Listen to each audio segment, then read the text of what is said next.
Hi, welcome back to Weatherford Daze. I'm Rachel, and today, instead of Jason, we have Leia. She is mine and Jason's oldest daughter. So, Leia, you were super excited to join me today, and you came up with the topic. Would you like to tell us what the topic is? Well, it's a love song, and it's a sad song, and we are going to sing it again. We're talking about Hadestown and tragedy, and we're going to see where we end up. Let's get into it, or something. Let's get into it. All right. Aight. Oh, so much fun. I'm So, going to get that in somewhere. I actually had not watched this before and just watched it last night so that I could actually participate in this discussion with you. I was really excited for her to see it. I was rewatching it. I saw it this year actually on stage, and rewatching it in a slime tutorial, as they say. I had never heard that phrase before.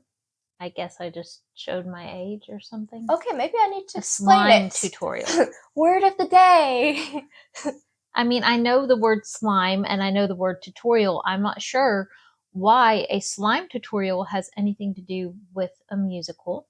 Today's word is slime tutorial.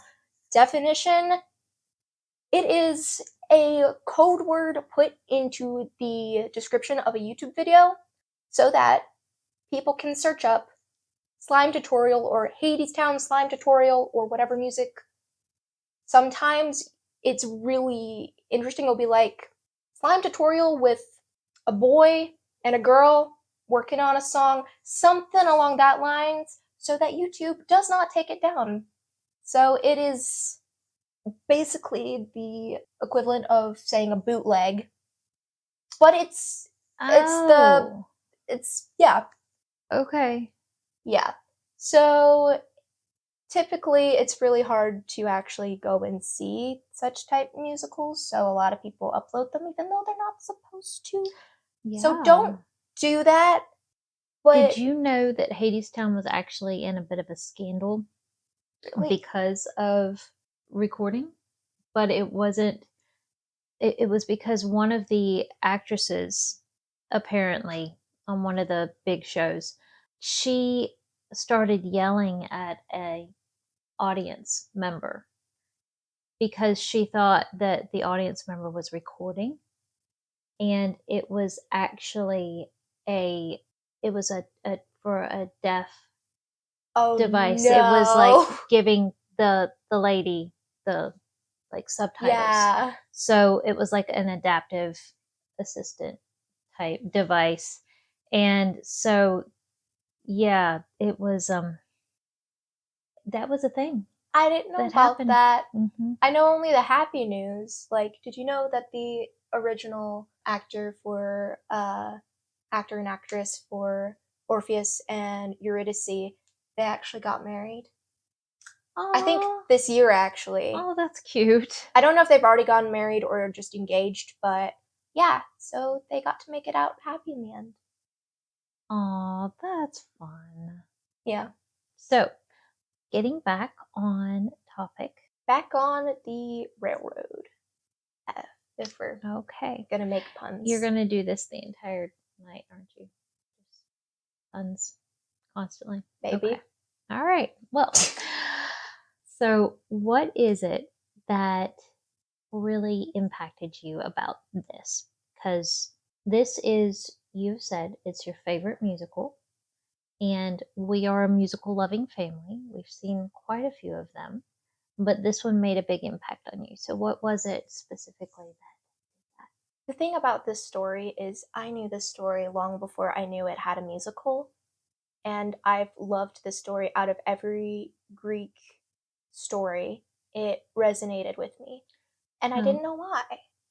Was it the story of Hades and Persephone, or was it actually Orpheus and Eurydice? Okay. I loved Hades and Persephone, but it didn't ever stick with me the way Orpheus and Eurydice did. Yeah, if you don't know the story of Orpheus and Eurydice, briefly, just give it to us. And most people, they probably know the story even if they don't know the names. Like, because Mm-hmm. it was I something didn't know their where, names when I was a right, kid. right. But I knew this, I remembered the story of the guy who went down Down to to Hades. Hades to go bring back his wife. And the long and the short of it is that he's going up these steps and he's climbing and he's not allowed to look back at her. He has to trust the word of Hades Mhm. that he's going to let them walk free. So he's walking. Some versions he's holding onto her hand, other versions he's not touching her at all, but he starts to doubt if he's actually holding on to her or that he's actually hearing her, or if there is a version where he can't hear it at all. He's heavily doubting that she's actually there. And he goes up all this long way. He has to go the hard way, which takes them forever. Mhm. And you're rooting for him to make it out of there with his wife. But he ends up looking back and he sees her, and she cannot come back to the surface because he broke the deal. And it's a Greek tragedy, and it seems simple at first, which is why I think it works so well as a musical and as just a story. Mhm. Because you may know the story from it being told, but you don't know the story. And that's what I think is so beautiful about Hadestown, the musical, is because it tells the story. And if you go into it knowing it's a tragedy, or if you don't go into it knowing it's a tragedy, the musical almost manages to convince you that it's not. Now, see, I actually thought with just watching it through one time that I would have been a bit lost if I had not known the story already. A lot of people do So, get lost if they don't know the yeah. story.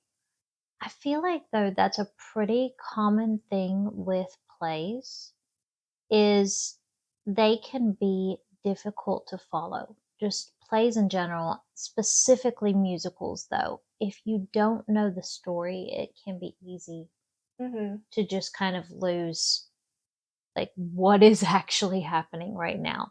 But yeah, that I think that knowing or having a general familiarity with the story, especially for this one, Mm-hmm. is pretty important. But I also felt like knowing the setting, because something I thought the one of the things that really struck me, just because I did not know what the setting was going to be. I knew what the storyline was, but it really was like, oh, okay. That's the retelling bit of it, Mm-hmm. is because it's the same story. They don't change anything, which sometimes people go through it and go, okay, they're gonna change the ending, right? Right? And You couldn't possibly. you can't, You because tragedy is important. But I'll get to that. But the thing about it is, what they did well with this was they didn't just tell the bare facts of the story, Mm-hmm. they contextualized it well. Yeah. And it made you really think through Why they did what they why. did. Because at first if you look at it just bare facts, you go, okay, that's stupid. Why would he make this choice? Why would she make that choice? Well, and that's the thing. I mean, probably the most famous tragedy in literature is Romeo and Juliet, Mm-hmm. right? So with when you just read Romeo and Juliet or you watch the play Or you're just done, told the story right. just from someone saying the bare Well, facts. but that's the thing. If somebody tells you the story, most of the time you're going to have the opportunity to ask the questions and be able to put it in context and figure out, is there a meaning? What is the meaning? And be able to kind of delve into that. And I think that, most people are introduced to the story in their high school English literature A lot of class. people I know think the whole thing is stupid because it's avoidable. And that's Right. where a lot of people misunderstand tragedy But as a genre. if that is all that you get out of Romeo and Juliet, is that, oh, if they had just waited, if the timing was off, you're kind of missing, The you're depth missing a there. lot. Yeah. Mm-hmm. So I think that we have done an episode on grief and tragedy and kind of putting things into context and being able to gain some meaning out of those hard things, Mm-hmm. issues that we face in life. And so I think that that's something that this one does try to do, but it is still not just laid out for you, I guess, Mm-hmm. is what I went, okay, somebody has to already have some layer of skill to be able to put into words what it is that they got out of this play, because a lot of people are going to come out of it and they're going to have felt, they're going Mm-hmm. to have gone on the roller coaster that the music and the dialogue and everything took them on. And they're going to go, I've got these feelings, but I don't know why I have these feelings. Mm-hmm. And so, yeah, I think that it's still one that could use talking about, that people need to be able to take and go, I am left with so many emotions around that. What am I actually feeling? Mm-hmm. I So, think that's kind of the nice place that I'm in, is because I listened to this musical and I watched it on stage the beginning of this year, and it stuck with me.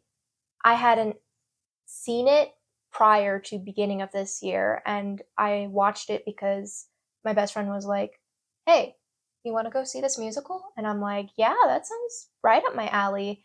And I'd heard bits and pieces of it, but I hadn't fully gotten into the musical. And when I did, it really takes you on this journey. And even just seeing it in person and seeing it performed, it takes on a whole new meaning. It stuck with me like no other musical has. Before this, I would have said my favorite musical was Wicked. So seeing it on in theaters kind of cemented it as, okay, I love this musical and I do love this musical. It's so hard to place different musicals because they mean different things to me. mhm. Um, like Oliver Twist means a lot to me. Oliver the musical, Oliver's a bit of a tragedy too. I mean, it is. it's not a complete tragedy, but Mm-hmm. there is that element of just extreme hardship and real life that is in Yeah, that. And I that was musical's thinking also stuck about with me.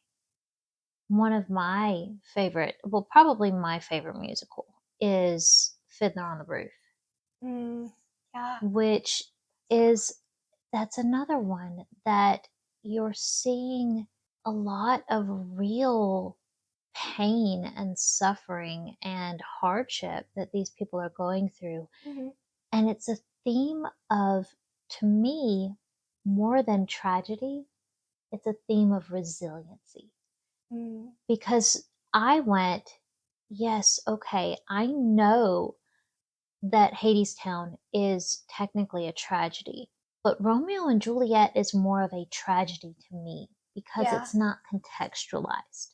Whereas Hadestown, what they do at the very end, in the very end song, with Mm-hmm. kind of bringing everything back and saying, we're It's, going to keep retelling this story and we're going to keep going and we're going to keep yeah. pushing on, is they're basically setting up that theme of, even though this is a tragedy, life keeps on going. There's still something to live for. And it's that resiliency.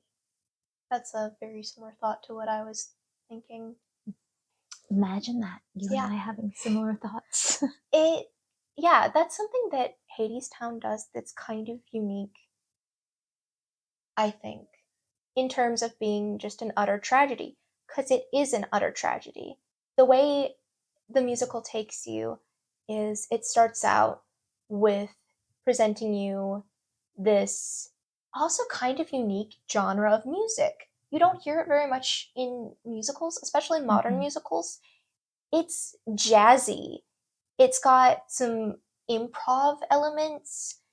It's It's very very down to much set earth. in a it's kind of, I don't know, to me it reminded me, with the grittiness, it reminded me of Chicago, which I know you haven't seen that one. Yeah, I've heard some of the music But though. it reminded me of Chicago, just kind of, rather than in Chicago, it's set like in New Orleans. Mhm. So if you take and kind of switch, but still that same time period, it felt like, as Chicago, Yeah, the I was early feeling it 1900s, it felt felt very very. kind of 1920s Mhm. esque, especially with, you've got like some kind of steampunk elements, almost not full steampunk, but just that hint. I would call it industrialization. Industrial. Yeah. Right. It's more There's, industrial. That's a better with word for it. when you actually go down to Hadestown, that's very much an industrial Mhm. type thing, which that was another thing, the themes that they were going with is you've got Mhm. this nature being out of balance,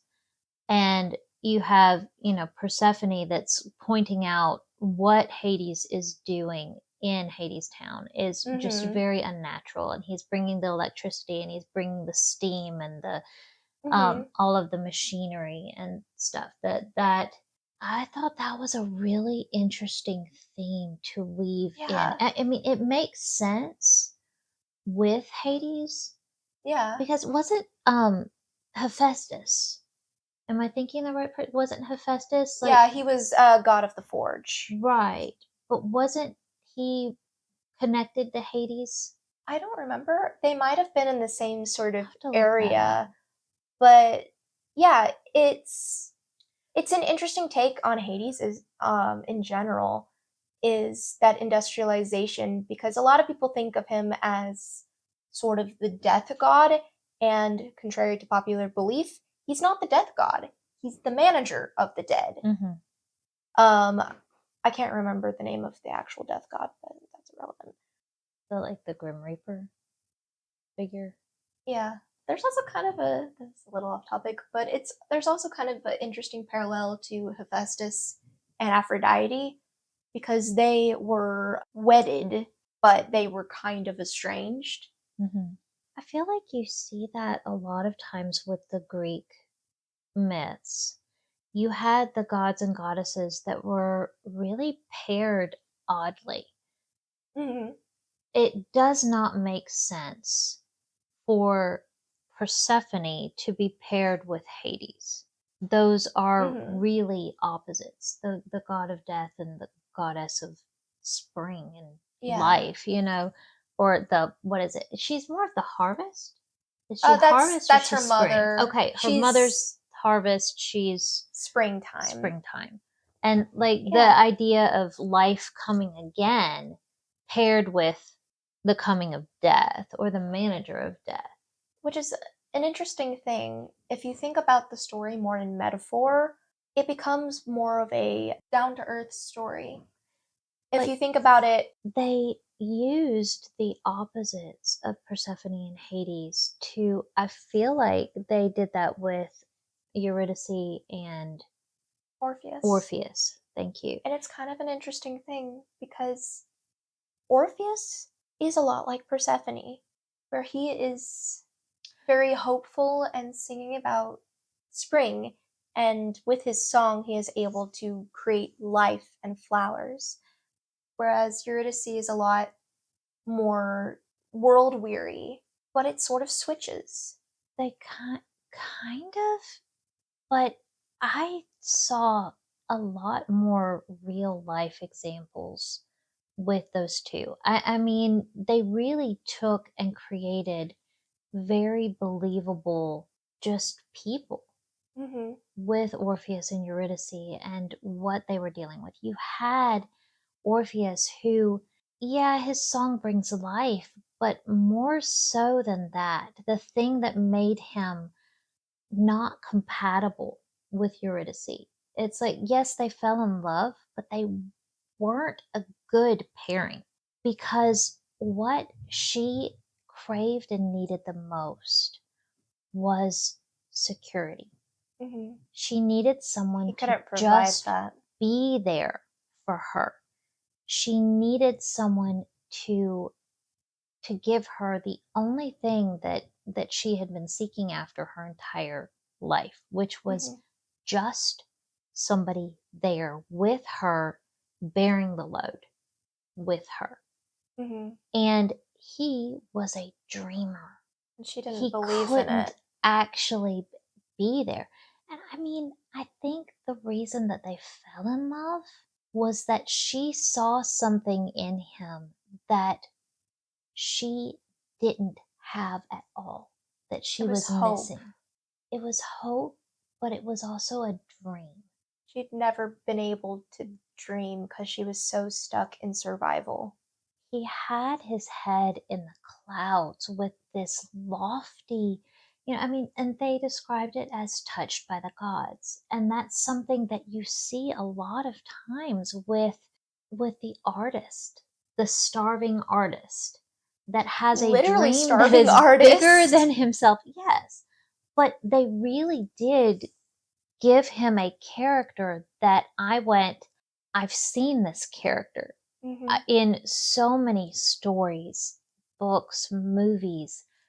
This is a very believable person just through these, the setup of the songs, because you're really just getting to know these characters through the songs that they're singing and these very poetic phrases.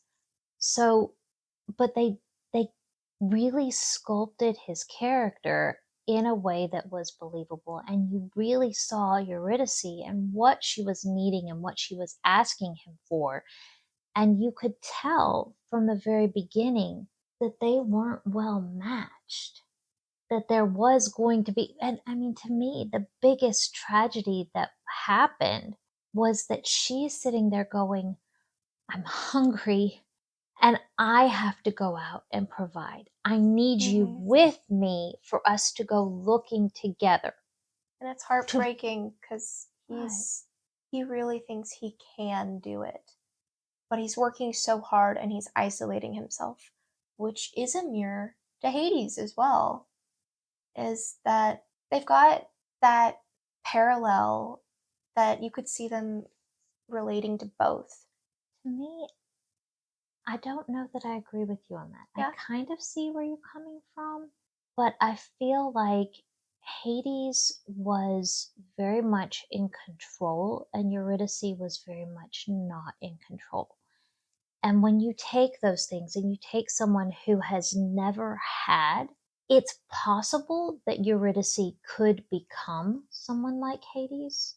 Well, given the I can kind of see your parallel there, but I was saying more that maybe my original thought was there was those parallels between Eurydice and Hades, but I think the musical kind of presents more of a parallel between Orpheus and Hades.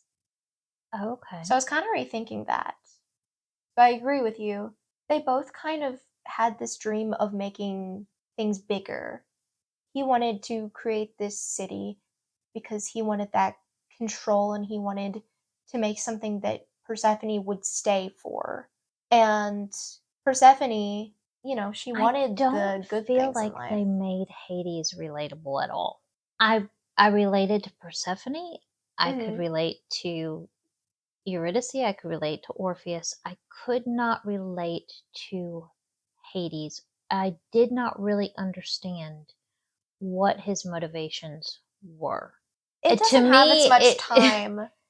But if you listen to the the only thing that I Epic 3, and you look at the lyrics of Epic 3, it's a little bit more, you're able to see it more because of how Orpheus is connecting with Hades. I didn't feel like Hades was, I just felt like he was just the bad guy. His entire choice, because he's sitting here going, I missed you. I'm going to come back early. I created something in your absence, but it almost felt like he created something in Persephone's absence that he knew she wouldn't appreciate.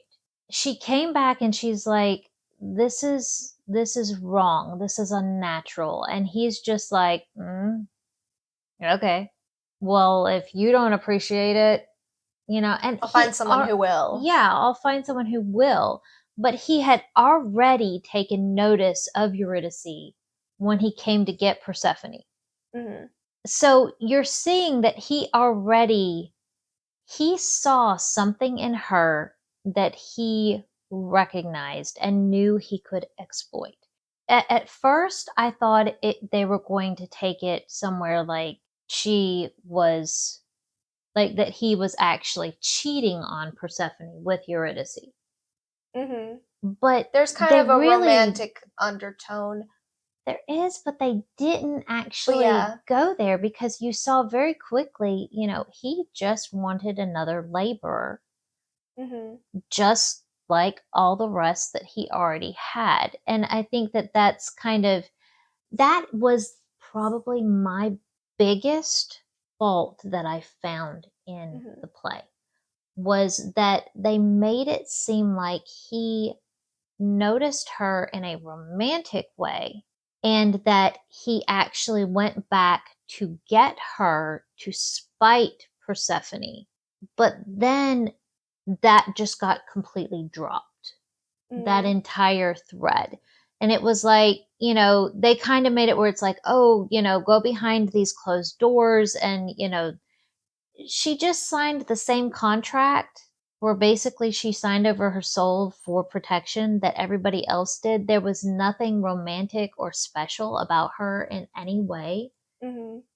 And he didn't treat her any differently. So it made no sense that it was like, oh, well, to spite Persephone, which is what they really made it look like, him going back to Eurydice, that he had noticed her in a romantic way and that he was going to in some way set her up to take the place of Persephone. Yeah, I think when that didn't happen at all, and it doesn't feature at all in the rest of the thing. Like basically it's just like, oh, Eurydice, you just basically volunteered to die, to go down to Hadestown, to give up all of your memories and everything to join the labor for what? That didn't make sense the way that they did that. Yeah, I think, I don't know, I tend to see it in a very metaphorical way, sort of the nature of Hades as representing death is that with Hades and Persephone, he takes a young girl from her mother, and it's unfair, and spring ends too soon. People are starving. She is put in this contract, and it almost seems kind of loveless. And there's almost sort of this selfishness to Hades of he wants love, but he cannot feel it. Sort of, this possessiveness of death. And with Eurydice, he kind of comes in representing he is a man taking her away into death. He is the representation of death, and she wants it, and there's almost that sort of romantic pull, but it cannot be real love because it's death. That I feel like they were trying to draw these parallels, of a young girl and the storm being representative of life and just what poverty does. They're saying in the Build the Wall song, that they're building the wall and that the enemy is poverty. And so they're very much saying that, what she's trying to do is stave off poverty.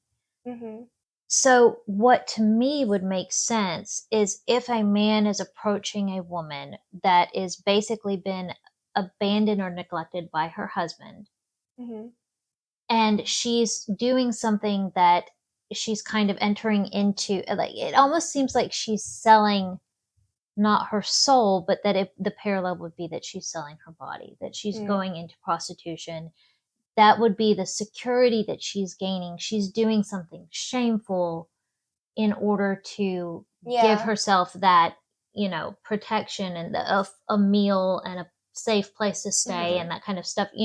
To me, that would be the parallel that makes sense and that they were trying to draw. Yeah, that's kind of how it feels to me. A wealthy rich man goes, yeah, I'll give you everything physically that you need, but what you're going to have to give me is, either for him or he's prostituting her somehow, which I don't even know whether we can say that word on YouTube. I don't know. So she's selling herself in some way. Yeah, but it's more so, it's that selling of her soul the parallel. More of a kind of business contract, just because it seems like love, but it's not. Because he, as a figure or as a metaphor, cannot love, and that's kind of a tragedy there. Mm-hmm. And I think that would be the thing that any girl who actually, if you have the real life parallel where a girl's going, I have to do whatever I have to do to survive because, my husband is off chasing his dreams and this is the only thing that is left to me to do in order to give security and to feed myself. And especially, if you're taking it back to an earlier time when that really would be the only option for a woman. It makes sense that that's the parallel that they're drawing. Yeah. But then it doesn't work exactly. You get why it's like, oh, they're trying to draw this metaphor, but it doesn't work exactly because you're also telling a story that doesn't fit in the real world, where it's like she's actually gone to the underworld, she's dying. She's not done something that, we would consider worse than death. She did actually just die. And you have to continue to tell that story. Yeah. So I think that's the interesting thing about the song. I don't know how I completely feel about it. I do love that song, the Little Songbird. The music is incredible. Cause if you think about it, like from just a normal perspective if you think about it character-wise, it definitely has kind of, sort of a creepy, sort of romantic subtone. But if you think about it literally as death being... That she's being seduced by death. Yeah, seduced by death. Because something interesting is that someone who's starving or cold, they want to sleep.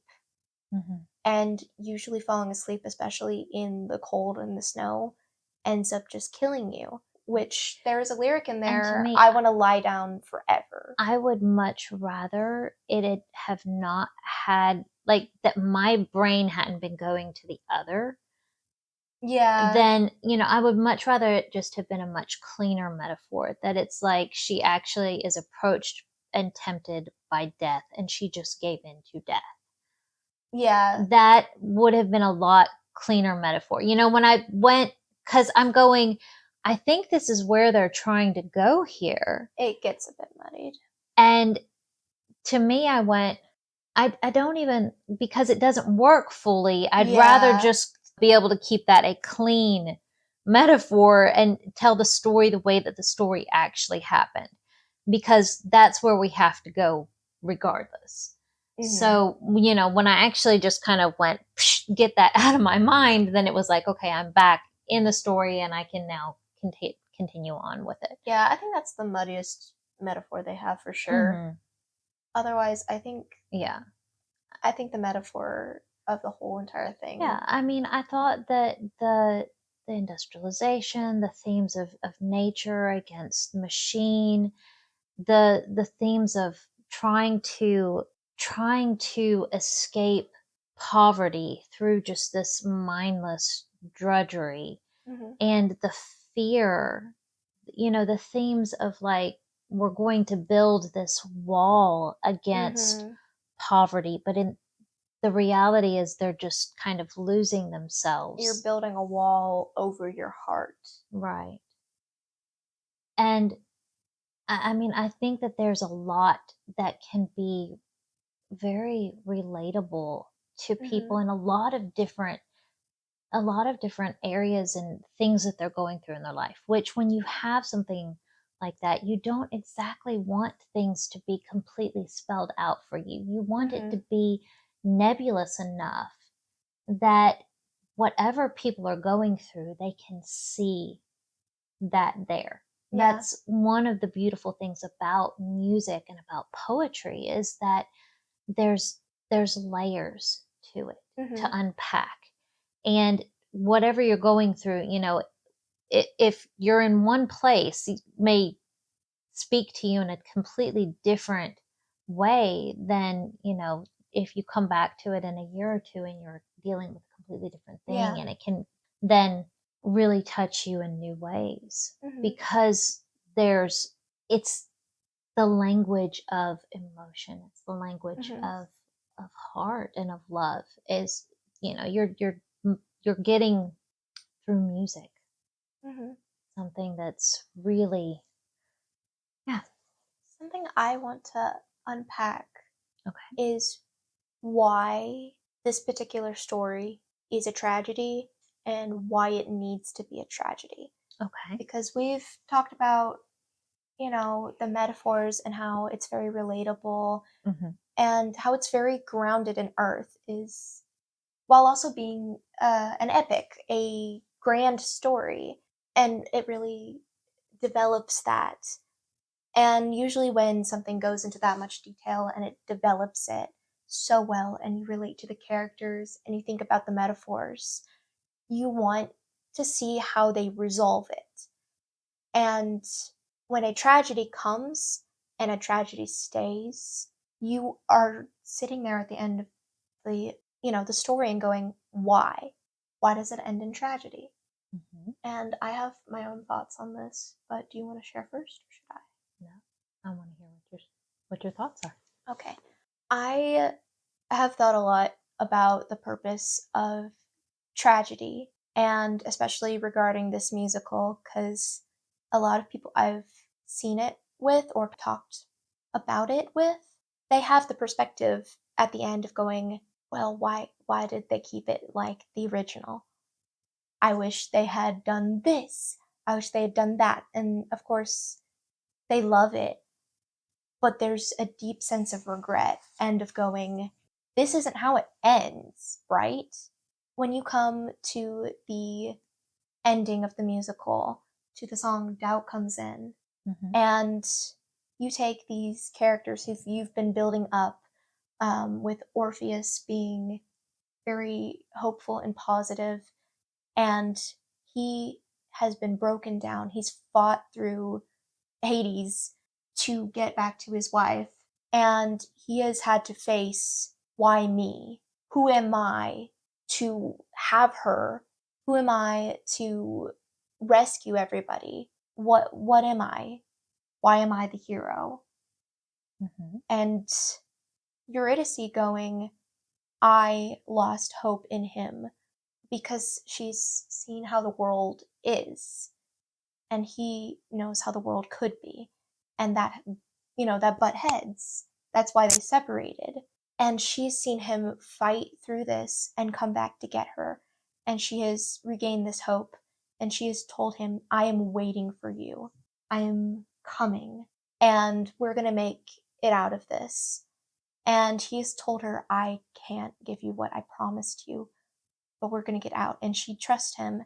And during the song, they have the complete opposite lyrics that they previously had. Orpheus is doubting himself. He's going, was I tricked? Who am I? How are we going to get out of here? And it is desperate. And he's listening to the fates tell him that he is not worthwhile. And Eurydice going through this, she's telling him that we are right behind you and we are coming with you and we trust you and we're going to make it out of this because the darkest night comes right before the spring, which is such an important Hmm. motif. And there is hope swelling in her voice. When you're right in it, you believe so much that they are going to make it out until he turns around, right as Eurydice is telling him, "We are right behind you. We are coming." And the moment is heartbreaking as she's taken back to the underworld and Hermes comes to present, the ending. He repeats the beginning of the story, what he told you, but you believe it now. This is a tragedy. It's a love song. But he says we're going to sing it again. And they sing the beginning of the show again. That is kind of a unique thing that I think is integral to tragedy. It's not oh, it's going to be all right at the end, because it's not. And I think that reflects a very important thing in life. A sad truth. In the end, things are going to be bad. Things are going to be terrible. And we don't know how they're going to end up. We don't know if we're going to see spring again. And there is no promise of it. There's nothing that we have that promises things are going to all turn out fine and there won't be suffering. We're actually promised suffering. If you read Revelations, it's a very difficult book to go through. Mm-hmm. And it tells, especially Christians, but just everyone, that we're going to have trials, there's going to be persecutions, apocalypse. It's going to be bad. And we don't have anything except faith to go on that it's going to get better through the suffering. I think that's something really powerful with tragedy, is that we experience that suffering with the characters. We may see the characters pick themselves back up, but even if we don't, we have to pick ourselves back up and we have to keep going. And tragedy allows us to process hardship and hurt. And instead of just going, oh, it's all better at the end, it goes, no, it's bad.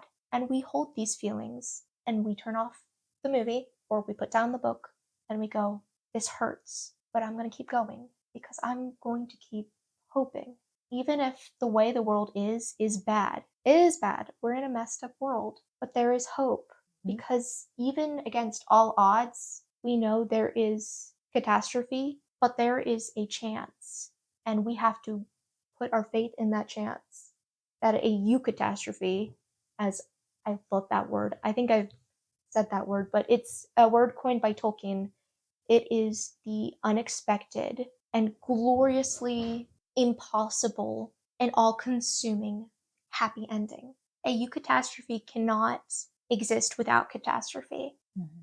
And it cannot exist always, or at least in the time that we get to see. It's not promised, which makes it even sweeter because we hope in it. And in a more real world and spiritual way, we put our hope that through tragedy, even if we never get to see the happy ending in our lifetime, we put our faith in hope because we must. It's integral to humanity, is having that hope against all odds. And I think tragedy helps us process that. Mm-hmm. I have a little bit of another layer to that story. Mm-hmm. And that is that this teaches us that sometimes, a lot of times, relationships, you can just be in different places. And sometimes relationships end because you didn't meet each other at the right times in each other's lives. Which is a tragedy. It is a tragedy. But to me, one of the problems that Orpheus had is that he wasn't ready for Eurydice. He wasn't able to meet what she needed when she needed it. And he went through this arch, right, on his journey, where he finally, when he's down there, he sings and completes the song, his life's work. He actually comes to the point where everything that he's been working for, which is to fix this wrong that he's feeling, that he doesn't fully even understand, what has slipped out of balance between Hades and Persephone. They've forgotten the song of their love. Right, comes in at the pivotal moment, and his life's work, everything that he had been striving for up to that point, is completed in that moment. And I feel like that right there is the reason why he goes into this spiral of self-doubt immediately afterwards. Mm-hmm. Because he's worked so hard, he's overcome so much, and he's completed his life's work.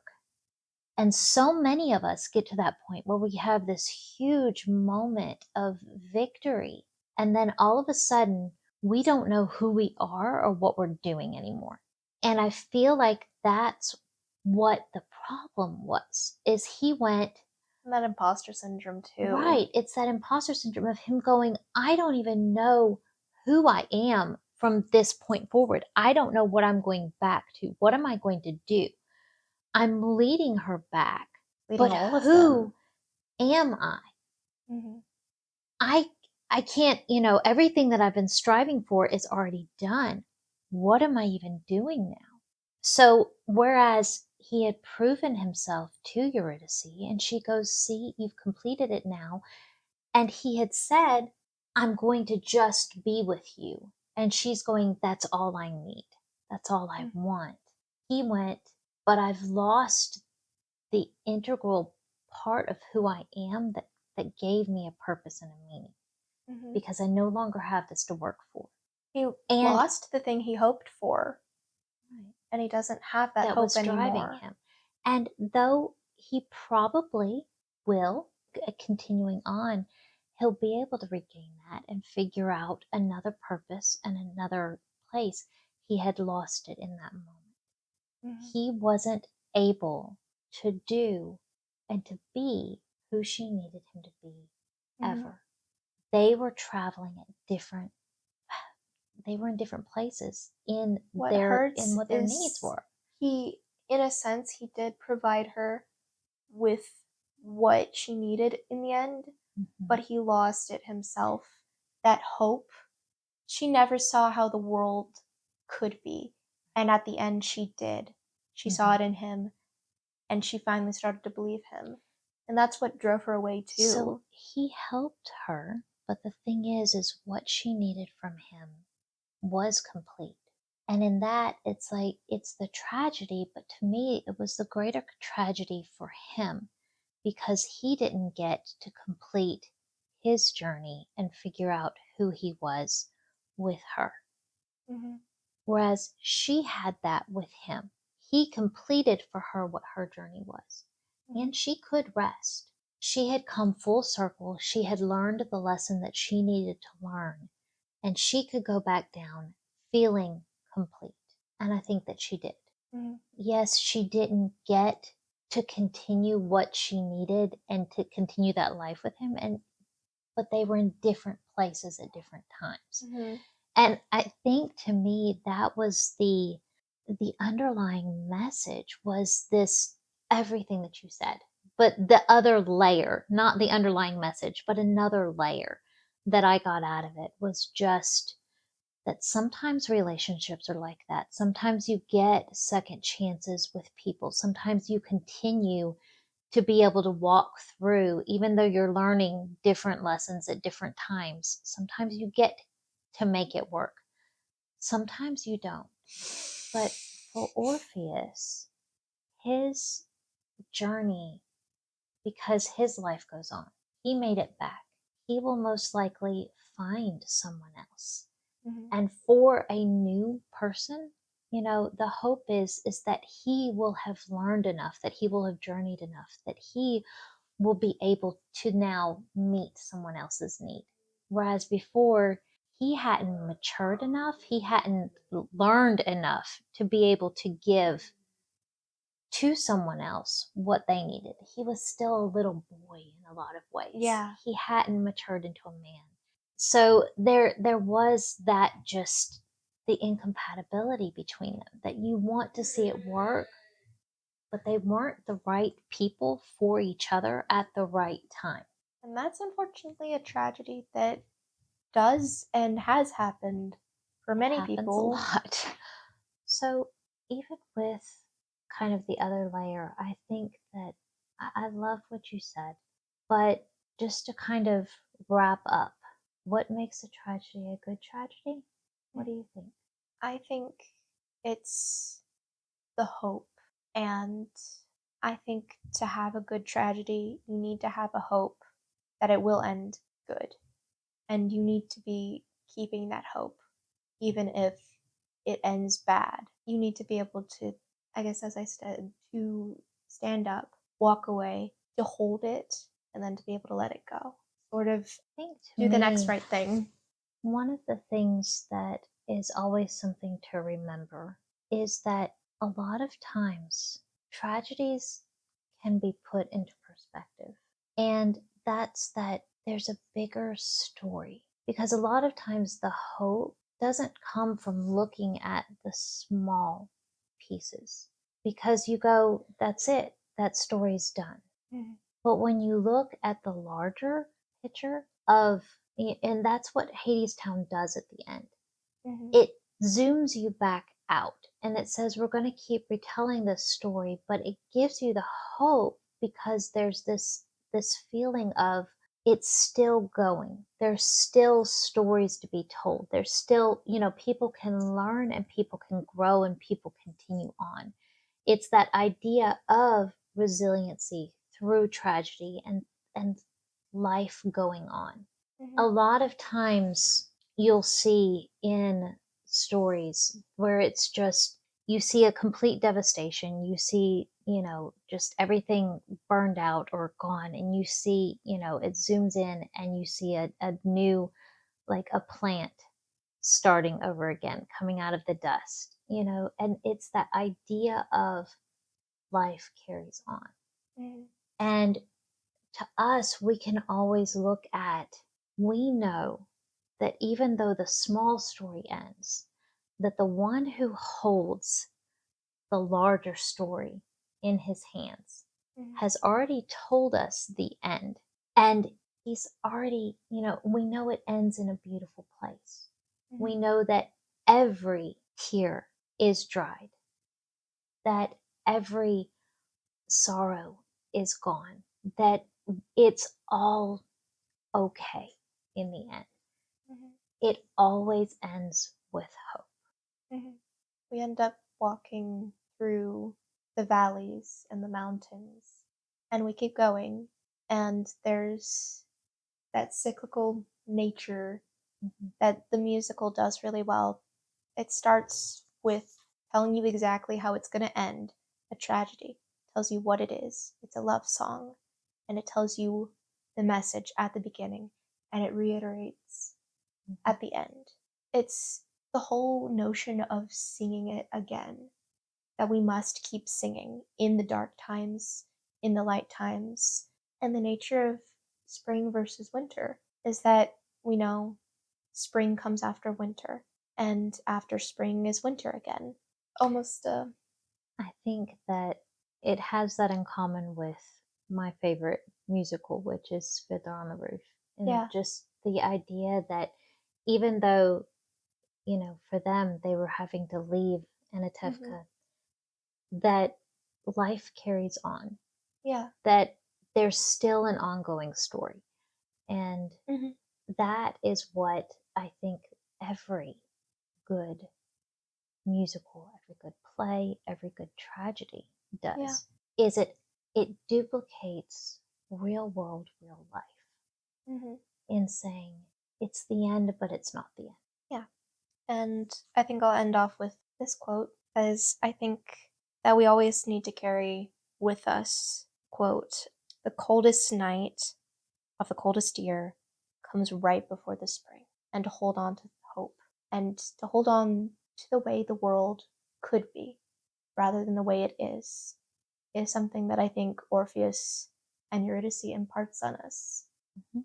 is having that little bit of fantasy, that little bit of, you know, maybe if we sing it again, it will turn out right this time, because we need to keep singing. Thank you. And we're going to see you next time. We'll leave it there. Yeah. Bye.